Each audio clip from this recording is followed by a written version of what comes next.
sababu za kibinafsi na za kitaalamu za kufuata kama njia za kupata riziki.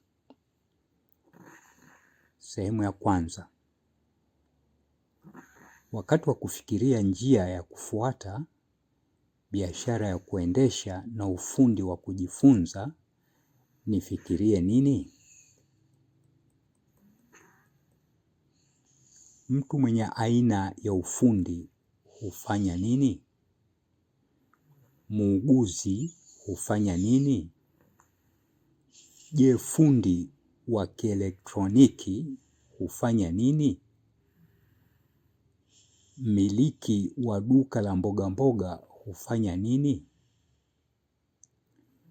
Ni nini kingine kinachopaswa kufikiria? Inahitajika nini ili kuwa fundi? Inahitajika nini kuwa muuguzi kwa mfano? Unahitajika usikivu na unahitajika uvumilivu. Zipo angalau njia 3 za kuzingatia na kufuata.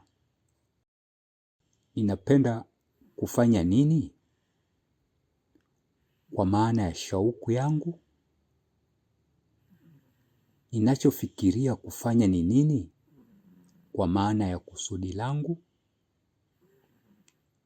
Je, nina ujuzi gani? Kwa maana ya stadi zangu. Shauku, kusudi na uwezo wangu. Kufanya mambo ambayo nina uwezo wa kufanya vizuri lakini sipendi kufanya, kunaweza kusilete furaha. Kufanya mambo ninayoyapenda lakini sio kusudi langu, kunaweza kusilete utimilivu. Kufanya mambo ambayo nadhani ni lazima lakini sina uwezo nayo, kunaweza kusiwe endelevu. Fikiria juu ya thamani tena. Unatoa nini na unapata nini?